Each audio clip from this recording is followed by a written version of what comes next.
Assalomu alaykum, hurmatli obunachilarimiz. Bugun yangi obyektimizga kelganmiz. Ikkita fotopechat zakaz tushgan. O'shani qanday holatda qo'yishni ko'rsatib o'tamiz. Xo'p. Mana bunday holatda qilib, bitta reka bilan juda qisqa masofada hovuz qilib tushirishgan. Hovuzni ko'rsatishingiz mumkin.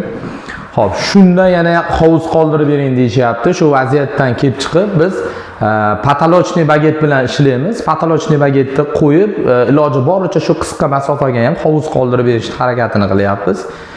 Xo'p, patolochniy bagetimizni endi yaxshi sifatlisini so'rashgan. Mana yaxshisini qo'yib beramiz. Xo'p, bu qanday holatda qo'yiladi? Hozir ko'rsatib o'tamiz.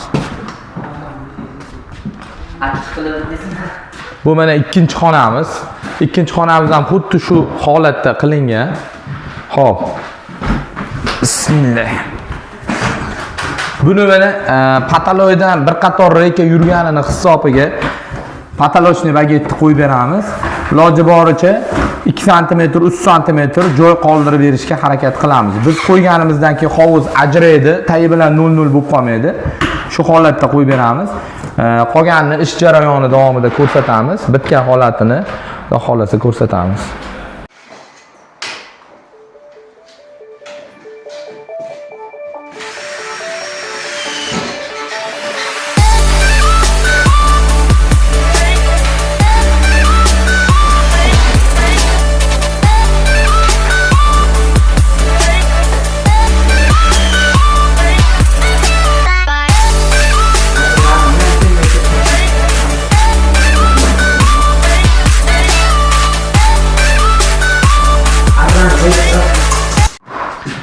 Patoloyimizni tortish jarayoniga tayyor qilib bo'lishdi hozir. Bagetlarni qotirib bo'lishgan. Endi tortishni boshlaymiz.